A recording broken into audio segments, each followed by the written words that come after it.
This video shows the development of the track-in-a-box at the Veterinary Orthopedic Research Laboratory, or VORL, at the University of California, Davis. This project was funded by grants from the Grayson-Jockey Club Research Foundation, the Southern California Equine Foundation, and the Center for Equine Health, with funds provided by the State of California Pari-Mutuel Fund and contributions by private donors.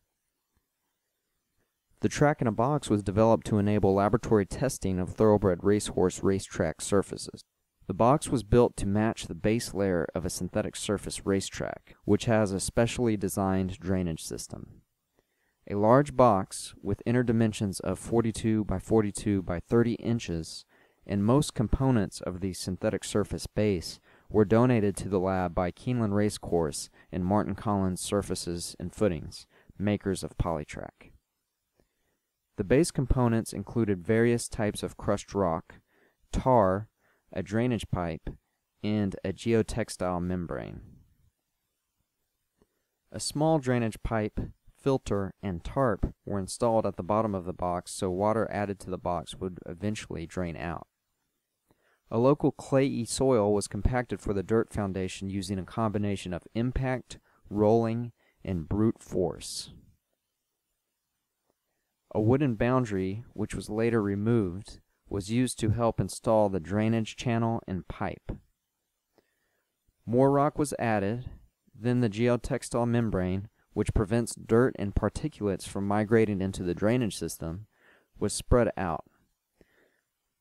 The larger crushed rock was added, and then it was time to make porous asphalt using common laboratory equipment. A couple lab ovens and several hot plates were used to heat up the rock and tar. Basically, the hot rock was poured into a tub and then hot tar was added.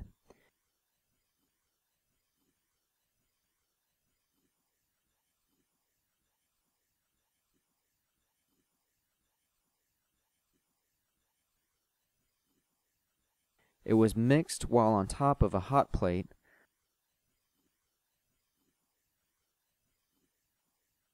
then rushed inside, spread out, and compacted into place.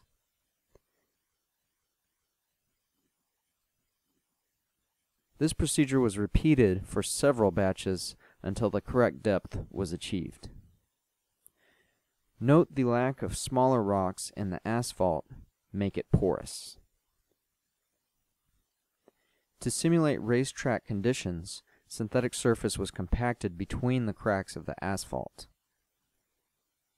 Normally, during testing, a thin plastic membrane is put on top of the asphalt to prevent the loss of moisture from the surface being tested.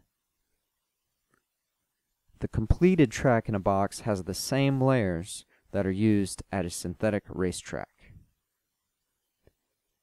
Scales were added to the side of the box, and various tests using the track testing device and track-in-a-box system have been performed. The laboratory track-in-a-box is an important development for thoroughbred racehorse research. It allows maximal control over many of the confounding factors associated with racetrack surface investigation, such as temperature, moisture content, and maintenance procedures. Now, controlled laboratory tests can be used to investigate various surface types and various factor combinations that would be very difficult or impossible to test at racetracks under field conditions. This is Jacob Setterbo, and thank you for listening.